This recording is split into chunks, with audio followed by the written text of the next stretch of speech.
യേശുവിൻ വാഗ്ദാനമേ പാവനാത്മനേ, ജീവൻ നൽകുന്ന ചൈതന്യമേ പരിശുദ്ധാത്മാവേ. യേശുവിൻ വാഗ്ദാനമേ പാവനാത്മനേ, ജീവൻ നൽകുന്ന ചൈതന്യമേ പരിശുദ്ധാത്മാവേ. ആത്മാവേ എന്നിൽ നിറയണമേ, ആത്മാവേ എന്നിൽ നിറയണമേ, അഭിഷേകത്തിൻ നിറവായി മാറ്റണമേ, അഭിഷേകത്തിൻ നിറവായി മാറ്റണമേ.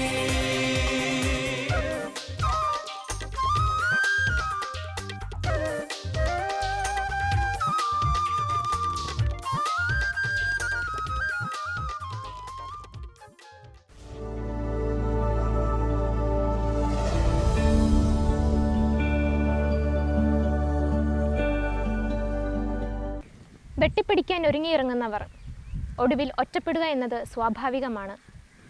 എന്നാൽ അതിനേക്കാൾ ഉപരിയായി നൽകുവാൻ തയ്യാറാകുമ്പോൾ ലഭിക്കുന്ന നേട്ടങ്ങൾ വിവരിക്കാൻ കഴിയാത്തതുമാണ്.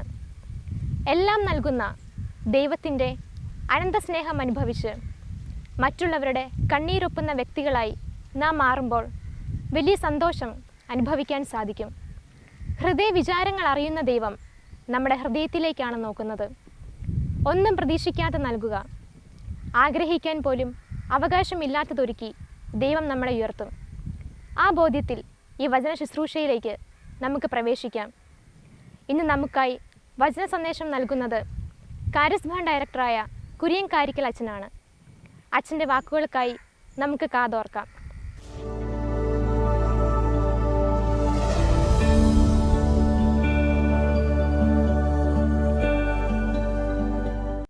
Price the Lord. വചനമാധുര്യത്തിലേക്ക് ഏവർക്കും സ്വാഗതം. പ്രിയപ്പെട്ടവരെ, ഒരു വചന വിരുന്ന് നമ്മൾ ആസ്വദിക്കാൻ പോവുകയാണ്. ജെറമ്യായുടെ പുസ്തകം 15-ാം അധ്യായത്തിൻ്റെ 16-ാമത്തെ വചനം നമ്മുടെ ഹൃദയത്തിലേക്ക് ഏറ്റെടുത്ത് പ്രാർത്ഥിച്ച് നമുക്ക് ഈ വചന വിരുന്നിലേക്ക് പ്രവേശിക്കാം. കർത്താവേ, അങ്ങയുടെ വചനം കണ്ടെത്തിയപ്പോൾ ഞാനത് ഭക്ഷിച്ചു, എനിക്കത് ആനന്ദാമൃതമായി. ജെറമ്യാ പ്രവാചകൻ കർത്താവിൻ്റെ വചനം ഭക്ഷിച്ചപ്പോൾ അവനുണ്ടായ അനുഭവം, അത് അവന് ആനന്ദം നൽകിയെന്നാണ് പറഞ്ഞിരിക്കുന്നത്. ഇനി വരും നിമിഷങ്ങളിലൊക്കെ ദൈവത്തിൻ്റെ വചനം നമ്മൾ കേട്ടുകൊണ്ടിരിക്കുമ്പോൾ ഇതുപോലൊരു അനുഭവം നമ്മുടെ ജീവിതത്തിൽ കടന്നു വരുവാൻ ആഗ്രഹിച്ച് നമുക്ക് പ്രാർത്ഥിക്കാം. പിതാവേ, അങ്ങയുടെ വചനം ജീവനുള്ള വചനമാണ്. ആ വചനത്തിൽ ഞങ്ങൾ കണ്ടുമുട്ടുന്നത് അങ്ങയെ തന്നെയാണ്. അങ്ങയുടെ സ്നേഹം വചനം കേൾക്കുമ്പോൾ ഞങ്ങൾ രുചിച്ചറിയുവാൻ, വചനത്തിൻ്റെ ശക്തിയാൽ ഞങ്ങളുടെ ജീവിതത്തിന്, കുടുംബത്തിന് ആവശ്യമായതെല്ലാം ഞങ്ങൾക്ക് ലഭിക്കുവാൻ ഇടയാക്കണമേ. ശ്രദ്ധയോടെ, ഭക്തിയോടെ, ദാഹത്തോടെ അങ്ങയുടെ വചനം കേൾക്കുവാൻ അങ്ങ് ഞങ്ങളെ സഹായിക്കുകയും ചെയ്യണമേ. യേശുവേ നന്ദി, യേശുവേ സ്തുതി, യേശുവേ സ്തോത്രം. ഈശോ മിശിഹായ്ക്ക് സ്തുതിയായിരിക്കട്ടെ. പ്രിയപ്പെട്ടവർ, നമ്മളിന്ന് ചിന്തിക്കുന്ന വിഷയം, കർത്താവ് അതിശ്രേഷ്ഠമായ ഒരു കാര്യം ചെയ്യുകയും അത് ചെയ്യാൻ നമ്മളോട് ആവശ്യപ്പെടുകയും ചെയ്തിട്ടുണ്ട്. അതെന്താണെന്ന് ചോദിച്ചാൽ നൽകുക. ഇത് പണം നൽകുന്ന കാര്യത്തിൽ മാത്രം ഒതുക്കരുതേ, നൽകുക. കാരണം അപ്പസ്തോല പ്രവർത്തനം 20-ാം അധ്യായത്തിൻ്റെ 35-ാമത്തെ വചനം നമ്മുടെ ഹൃദയത്തിൽ വലിയൊരു സ്ഥാനം പിടിക്കേണ്ട ഒരു വചനഭാഗമാണ്. അപ്പസ്തോല പ്രവർത്തനം 20:35 അവിടെ പറഞ്ഞിരിക്കുന്നത്, സ്വീകരിക്കുന്നതിനേക്കാൾ നൽകുന്നതാണ് ശ്രേയസ്കരമെന്ന് നമ്മുടെ കർത്താവ് നമ്മളെ പഠിപ്പിച്ചു. ഇതൊരു ക്ലാസ് എടുത്ത് പഠിപ്പിച്ചതല്ല.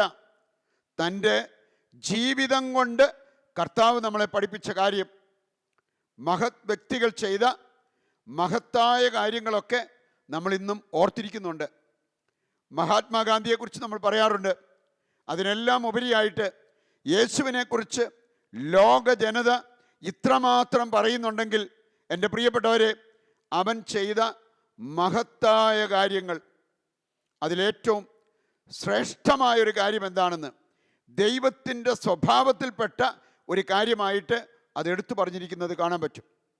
യോഹന്നാൻ 3:16, പിതാവ് പുത്രനെ നൽകിക്കൊണ്ട് നമ്മെ സ്നേഹിച്ചു. പുത്രനായ യേശുവിനെ കുറിച്ച് പറഞ്ഞിരിക്കുന്നത് റോമാലേഖനം 5, 7, 8 വചനങ്ങളിൽ നമ്മൾ കാണുന്നുണ്ട്. സ്വജീവൻ നൽകിക്കൊണ്ട് അവൻ നമ്മെ സ്നേഹിച്ചു. ഇവിടെയെല്ലാം നമ്മൾ കാണുന്നത് നൽകുന്ന കാര്യമാണ്. അതാണ് ഏറ്റവും ശ്രേഷ്ഠമായിട്ടുള്ള കാര്യമെന്ന് കർത്താവ് യേശു മിശിഹ നമ്മെ പഠിപ്പിച്ചതിനെക്കുറിച്ച് പ്രിയപ്പെട്ടവരെ, ദൈവത്തിൻ്റെ വചനം വ്യക്തമായിട്ട് നമ്മെ ഇന്ന് ഓർമ്മപ്പെടുത്തുകയാണ്. നമുക്ക് നൽകാൻ നമ്മൾ പഠിച്ചാൽ, എൻ്റെ പ്രിയപ്പെട്ടവരെ, നമ്മുടെ ജീവിതത്തിലേക്ക് നമുക്ക് ആവശ്യമായതെല്ലാം ലഭിക്കുവാൻ അത് കാരണമായി തീരും. വിശുദ്ധ അഗസ്തീനോസ് സൂചിപ്പിച്ച ഒരു കാര്യമുണ്ട്. നമ്മൾ നൽകാൻ തയ്യാറാകുമ്പോൾ സ്വീകരിക്കാൻ നമ്മളെ തന്നെ ഒരുക്കുകയാണ്. It's when we give we prepare ourselves to receive എന്നാണ് പറഞ്ഞിരിക്കുന്നത്. പലപ്പോഴും നമ്മുടെ ജീവിതത്തിലേക്ക് വേണ്ടതെല്ലാം നമുക്ക് ലഭിക്കാതെ പോകുന്നുണ്ടെങ്കിൽ അതിൻ്റെ പിന്നിൽ ഒരു പ്രധാനപ്പെട്ട കാരണം നൽകേണ്ടത് പോലും നമ്മൾ നൽകാതിരിക്കുന്നതായിരിക്കാം. ഏതാനും ചില വചനഭാഗങ്ങൾ. ലൂക്കായുടെ സുവിശേഷം 20-ാം അധ്യായം 25-ാമത്തെ വചനം. ലൂക്ക 20:25 കർത്താവ് തന്നെ പഠിപ്പിച്ചൊരു കാര്യം, സീസറിന് കൊടുക്കേണ്ടത് സീസറിന് കൊടുക്കുക, ദൈവത്തിന് കൊടുക്കേണ്ടത് ദൈവത്തിന് കൊടുക്കുക. എങ്കിൽ പ്രിയപ്പെട്ടവരെ, നമ്മൾ എടുക്കേണ്ടത് നമ്മൾ എടുക്കുകയും ദൈവത്തിന് കൊടുക്കേണ്ടത് ദൈവത്തിന് കൊടുക്കാൻ പഠിക്കുകയും ചെയ്താൽ നമ്മുടെ ജീവിതത്തിൽ ഒന്നിനും ഒരു കുറവും വരില്ല. 2 കൊരിന്തോസ് 8-ാം അധ്യായത്തിൻ്റെ 15-ാമത്തെ വചനം വായിച്ചാൽ, ബുദ്ധി കൊണ്ട് ചിന്തിച്ചാൽ മനസ്സിലാക്കാൻ പറ്റാത്തൊരു കാര്യം കർത്താവ് അവിടെ നമ്മെ പഠിപ്പിക്കുന്നുണ്ട്. അധികം സമ്പാദിച്ചവന് മിച്ചമൊന്നും വന്നില്ല, അല്പം സമ്പാദിച്ചവന് കുറവും വന്നില്ല. ബുദ്ധി കൊണ്ട് ചിന്തിച്ചാൽ ഒരുപക്ഷെ നമുക്കത് പിടികിട്ടിയെന്ന് വരില്ല. നമ്മുടെയൊക്കെ ബുദ്ധി നമ്മളെ പഠിപ്പിച്ചിരിക്കുന്നത് ആർക്കും കൊടുക്കാതെ ഒത്തിരി അധ്വാനിച്ച് ഉണ്ടാക്കാവുന്നിടത്തോളം ഉണ്ടാക്ക്, നിനക്ക് ഇഷ്ടം പോലെ ഉണ്ടായിരിക്കും. പക്ഷേ വചനം നമ്മെ പഠിപ്പിക്കുന്ന ഒരു കാര്യം, അധികം സമ്പാദിച്ചവന് മിച്ചവും വന്നില്ല, അല്പം സമ്പാദിച്ചവന് ഒരു കുറവും അവൻ്റെ ജീവിതത്തിൽ വന്നില്ല. ഇതുപോലെ പ്രിയപ്പെട്ടവരെ നമുക്ക് കാണാൻ സാധിക്കും. സുഭാഷിതങ്ങൾ 11-ാം അധ്യായത്തിൻ്റെ 24-25 വചനങ്ങളിലൂടെ കടന്നു പോകുമ്പോൾ അവിടുത്തെയും സന്ദേശം ഇതിൽ നിന്ന് വ്യത്യസ്തമല്ല. ഒരുവൻ ഉദാരമായി നൽകി, പക്ഷെ അവൻ്റെ സമ്പത്ത് വർദ്ധിച്ചുകൊണ്ടേയിരുന്നു.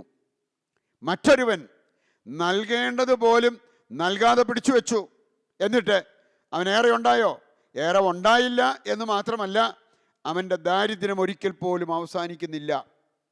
ഇത് ബുദ്ധി കൊണ്ട് മനസ്സിലാക്കേണ്ട കാര്യമല്ല, ഹൃദയം കൊണ്ട് വചനം വിശ്വസിച്ച് വചനത്തിൽ കർത്താവ് പഠിപ്പിക്കുന്ന കാര്യങ്ങൾ സത്യമാണെന്ന് ഹൃദയത്തിലേക്ക് ഏറ്റെടുക്കാൻ സാധിക്കുന്നവർക്ക് മനസ്സിലാകുന്ന ഒരു പഠനമാണ് ദൈവം ഇവിടെ നൽകിയിരിക്കുന്നത്. പ്രിയപ്പെട്ടവരെ, സ്വീകരിക്കുന്നതിനേക്കാൾ നൽകുന്നതാണ് ശ്രേയസ്കരമെന്ന് കർത്താവ് പഠിപ്പിച്ചെങ്കിൽ ആ പഠനം നമ്മൾ ഏറ്റെടുക്കുമ്പോഴാണ് നമ്മളൊക്കെ മഹത്തായ കാര്യങ്ങൾ ചെയ്യുന്ന വ്യക്തികളായി മാറുന്നത്. ആ ഒരു അവസ്ഥയിലേക്ക് നമ്മൾ ഉയർത്തപ്പെടണം എന്നുള്ളത് കർത്താവ് ആവശ്യപ്പെടുന്നൊരു കാര്യമാണ്.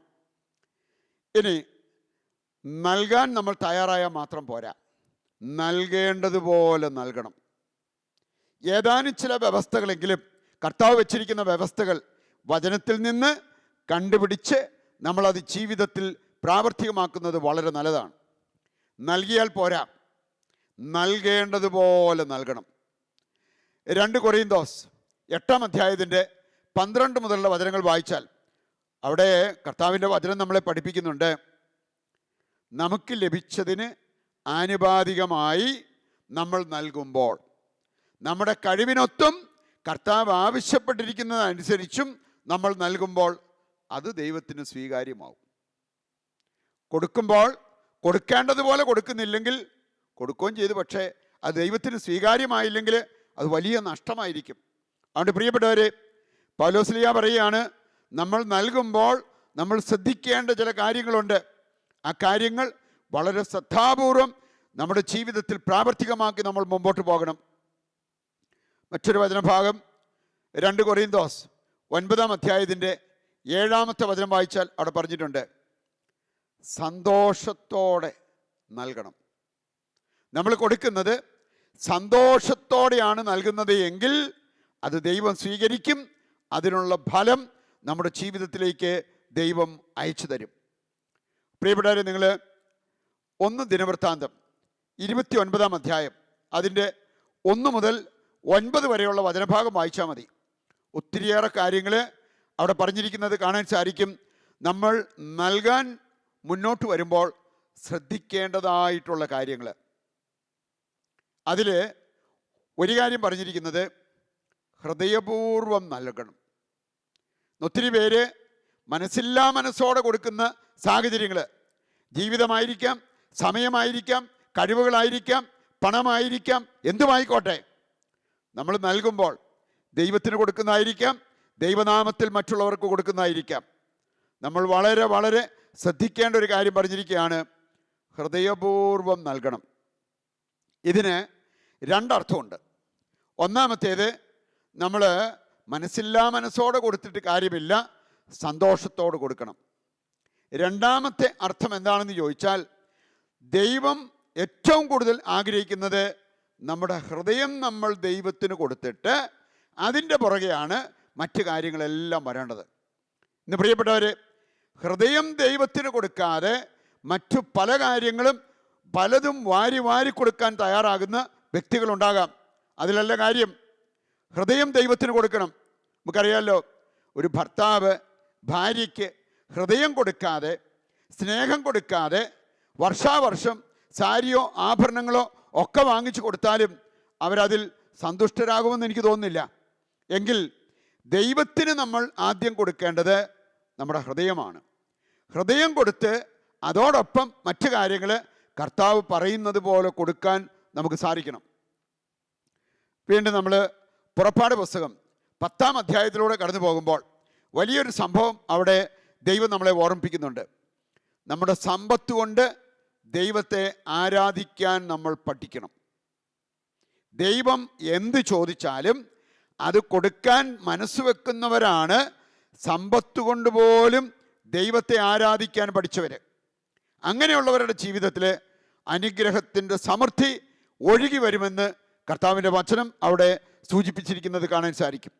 വീണ്ടും നിങ്ങൾ പുറപ്പാട് പുസ്തകം 23-ാം അധ്യായത്തിൻ്റെ 25-26 വചനങ്ങൾ, ദൈവത്തെ ആരാധിക്കുന്നവരുടെ മേൽ ദൈവം വർഷിക്കുന്ന അനുഗ്രഹങ്ങൾ.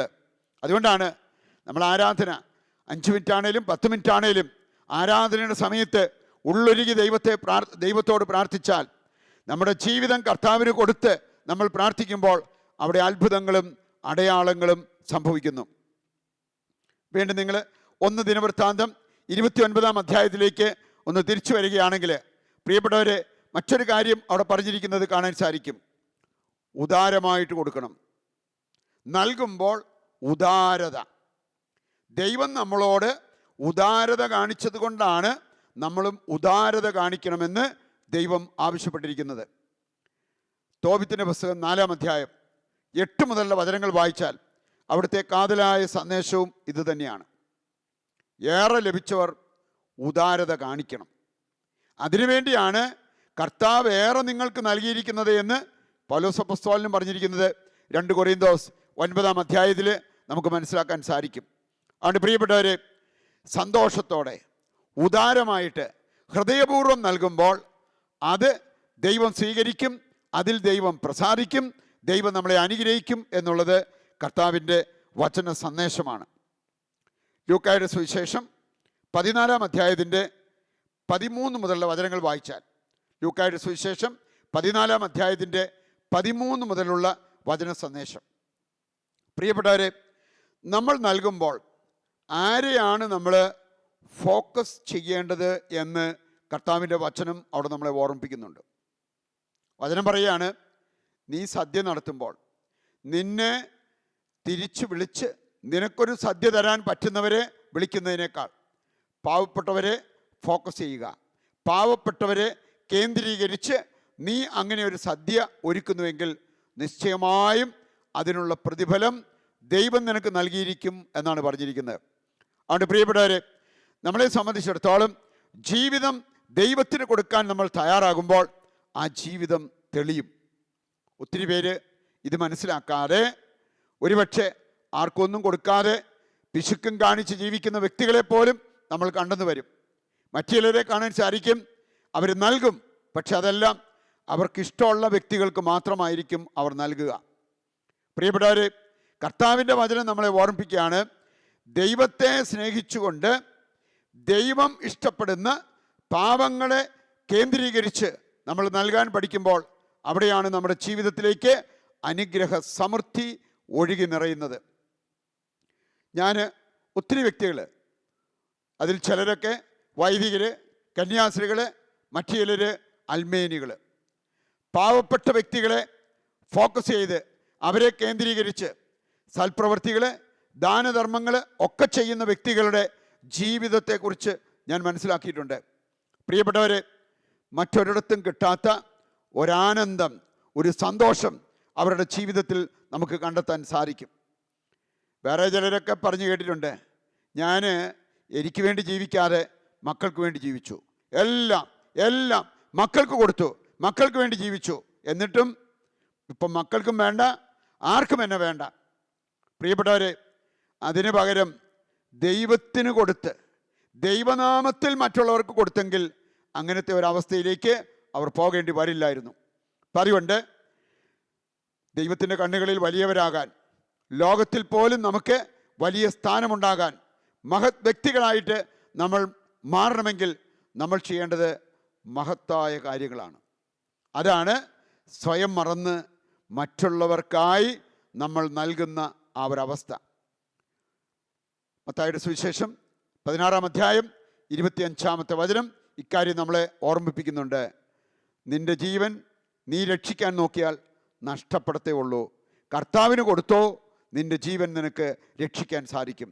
അതുപോലെ മറ്റെന്ത് കാര്യമാണെങ്കിലും കർത്താവിന് കൊടുത്താൽ, ദൈവനാമത്തിൽ കൊടുത്താൽ അത് മഹത്തായ ഒരു കാര്യമായി മാറും. അതിൻ്റെ ഫലം നമ്മുടെ ജീവിതത്തിലേക്കും നമ്മുടെ വരും തലമുറകളിലേക്ക് പോലും കർത്താവ് അയച്ചു തരും.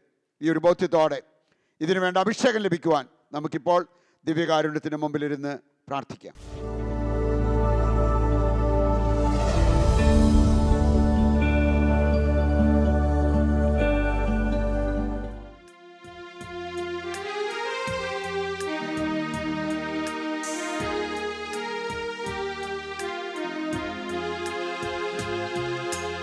ആദ്യനും അന്ത്യനും നീ മാത്രമേ യേശുവേ. സ്തുതികൾക്കും പുകഴ്ചയ്ക്കും യോഗ്യനേശുവേ.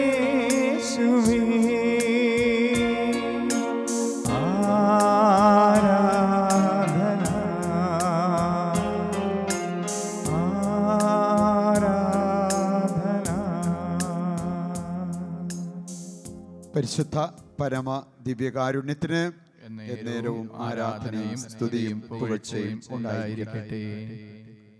ഈശോയിൽ പ്രിയപ്പെട്ടവരെ, വചനത്തിൽ മനസ്സിലാക്കിയ കാര്യം, ആരാധനയുടെ സമയത്ത് കർത്താവിൻ്റെ കരങ്ങളിൽ ഏൽപ്പിച്ച് പ്രാർത്ഥിച്ച് അഭിഷേകം ഏറ്റെടുക്കുവാൻ നമ്മൾ ഒരുമിച്ച് കൂടിയിരിക്കുന്ന സമയമാണ്. നമ്മളിന്ന് കണ്ടു നൽകുന്നതിൻ്റെ മാഹാത്മ്യം. നമ്മൾ ഓരോരുത്തരും നമ്മുടെ ജീവിതം ദൈവത്തിന് കൊടുക്കാൻ വിളിക്കപ്പെട്ടവരാണ്. അതുപോലെ മറ്റെന്ത് കാര്യങ്ങളും സ്വീകരിക്കുന്നതിനേക്കാൾ നൽകുന്നതാണ് ശ്രേയസ്കരമെന്ന് കർത്താവ് പഠിപ്പിച്ച കാര്യം വചന വെളിച്ചത്തിൽ നമ്മൾ ചിന്തിച്ചവരാണ്. നമുക്ക് ഈ ആരാധനയിൽ ദൈവം നൽകിയ സമയത്തിൻ്റെ ഏതാനും നിമിഷങ്ങൾ ദൈവത്തിനൊന്ന് കൊടുക്കാം. ശരിക്കും ദൈവത്തെ ഒന്ന് ആരാധിക്കാം, ദൈവത്തെ ഒന്ന് വിളിച്ച് പ്രാർത്ഥിക്കാം, ദൈവത്തിലൊന്ന് വിശ്വാസമർപ്പിച്ച് ദൈവത്തോട് കൂടെ ഇരിക്കാം. അവിടെ അത്ഭുതങ്ങളും അടയാളങ്ങളും നമ്മുടെ ജീവിതത്തിൽ സംഭവിക്കുന്നത് നമുക്ക് കാണാൻ സാധിക്കും. പിതാവായ ദൈവം തൻ്റെ സ്നേഹം നമ്മോട് കാണിച്ചത് എപ്രകാരമാണെന്ന് വചനം വ്യക്തമാക്കുന്നു. തൻ്റെ ഏകജാതനെ നൽകിക്കൊണ്ട്. പുത്രനായ യേശു മനുഷ്യകുലത്തെ സ്നേഹിച്ചത് എപ്രകാരമാണെന്ന് വചനം നമ്മെ പഠിപ്പിക്കുന്നു. സ്വജീവൻ നൽകിക്കൊണ്ട്. അവിടെയെല്ലാം നമ്മൾ കാണുന്നത് നൽകുന്നതാണ്. നമ്മുടെ ജീവിതം ദൈവത്തിന് നൽകുമ്പോഴാണ് നമ്മുടെ ക്രിസ്തീയത തെളിയുന്നത്. നമ്മുടെ ജീവിത പ്രശ്നങ്ങൾക്ക് പരിഹാരമുണ്ടാകുന്നത്, നമ്മുടെ ജീവിതം അർത്ഥവത്താകുന്നത്. ആ ഒരു ബോധ്യത്തോടെ ആ ഒരു അവസ്ഥയിലേക്ക് നമ്മളെ കൈപിടിച്ചുയർത്താൻ നമ്മുടെ മധ്യ എഴുന്നള്ളിയിരിക്കുന്ന കർത്താവിനെ നമുക്കൊന്ന് ശക്തമായി സ്തുതിച്ച് ആരാധിക്കാം. യേശുവേ നന്ദി, യേശുവേ സ്തുതി, ഹല്ലേലൂയ. കർത്താവേ, അങ്ങ് ജീവിക്കുന്ന ദൈവമാണ്. കർത്താവേ, സ്വയം നൽകി ഞങ്ങളെ അനുഗ്രഹിച്ച ദൈവമാണ്. ഇന്നും ഞങ്ങൾക്കായി സ്വയം നൽകിക്കൊണ്ടിരിക്കുന്ന ദൈവമാണ്. ഞങ്ങൾ അങ്ങേ സ്തുതിക്കുന്നു കർത്താവേ. ഞങ്ങൾക്ക് വേണ്ട അഭിഷേകം നൽകി അങ്ങ് ഞങ്ങളെയും അനുഗ്രഹിക്കണമേ. Hallelujah, hallelujah, hallelujah, hallelujah, hallelujah. പ്രിയപ്പെട്ടവരെ, ഒരു നിമിഷം കൈകൾ കൂപ്പി കർത്താവിൻ്റെ സ്വരം നമുക്ക് ശ്രവിക്കാം. ദൈവം നമ്മളോട് സംസാരിക്കും. നമ്മുടെ ജീവിതത്തെ ക്രമീകരിക്കാൻ ദൈവം ആവശ്യപ്പെടും. നമുക്ക് പ്രോത്സാഹനം നൽകുന്ന, നമ്മെ ധൈര്യപ്പെടുത്തുന്ന അവിടുത്തെ വചനം കർത്താവ് നമ്മുടെ ഹൃദയത്തിൽ നിക്ഷേപിക്കും. അബോധ്യത്തോടെ നിങ്ങളുടെ എല്ലാ ആഗ്രഹങ്ങളും പ്രാർത്ഥനാ നിയോഗങ്ങളും ഈ അൾത്താരയിൽ സമർപ്പിക്കുക. കർത്താവിൻ്റെ കരങ്ങളിൽ ഏൽപ്പിച്ച് പ്രാർത്ഥിക്കുക. ഞങ്ങൾ നിങ്ങൾക്ക് വേണ്ടി പ്രത്യേകം പ്രാർത്ഥിക്കുന്ന സമയമാണ്. നിങ്ങളുടെ കുടുംബത്തിൻ്റെ എല്ലാ നിയോഗങ്ങളെയും കർത്താവിൻ്റെ കരങ്ങളിലേക്ക് ഏൽപ്പിച്ചിപ്പോൾ പ്രാർത്ഥിക്കട്ടെ. കാരുണ്യവനായ കർത്താവെ, അങ്ങയുടെ പരിശുദ്ധാത്മാവിനെ അയച്ച് ഈ മക്കളെ ഓരോരുത്തരെയും അവിടുന്ന് അഭിഷേകം ചെയ്യണമേ. ഞങ്ങളെങ്ങനെ ജീവിക്കണം, ഞങ്ങളെങ്ങനെ നൽകണം. അപ്പോൾ കർത്താവെ, ഞങ്ങളുടെ ജീവിതത്തിലേക്ക് ഉണ്ടാകുന്ന അനുഗ്രഹങ്ങൾ അതൊക്കെ ഒരു ബോധ്യമായി മാറുവാൻ അവിടുന്ന് ഇവരെ അനുഗ്രഹിക്കണമേ എന്ന് പ്രാർത്ഥിക്കുന്നു. കർത്താവെ, ഞങ്ങളെയും ഞങ്ങളുടെ അവസ്ഥകളെയും ഞങ്ങളുടെ ആവശ്യങ്ങളെയും എല്ലാം അങ്ങയുടെ കരങ്ങളിൽ ഞങ്ങൾ സമർപ്പിക്കുന്നു. കർത്താവെ, അങ്ങയുടെ കരം നീട്ടി ഈ മക്കളെ അനുഗ്രഹിക്കണമേ. അങ്ങയുടെ വചനം അടയാളങ്ങൾ കൊണ്ട് ഇവരുടെ ജീവിതത്തിലും കുടുംബത്തിലും അങ്ങ് സ്ഥിരീകരിക്കണമേ. പ്രിയപ്പെട്ടവരെ, പൗരോഹിത്യത്തിൻ്റെ അധികാരത്തിന് കീഴിൽ നിന്നുകൊണ്ട് നിങ്ങളുടെ എല്ലാ രോഗങ്ങളെയും പ്രയാസങ്ങളെയും പ്രശ്നങ്ങളെയും യേശുവിൻ്റെ നാമത്തിൽ ശാസിച്ചു മാറ്റുന്നു. പിതാവിൻ്റെയും പുത്രൻ്റെയും പരിശുദ്ധാത്മാവിൻ്റെയും നാമത്തിൽ ആമേൻ. ശിരസ് നമിക്കാം. ദിവ്യകാരുണ്യത്തിൻ്റെ അനുഗ്രഹാശീർവാദം നമുക്കിപ്പോൾ ഏറ്റെടുക്കുകയും ചെയ്യാം. പരിശുദ്ധ പരമകാരുണ്യമേ,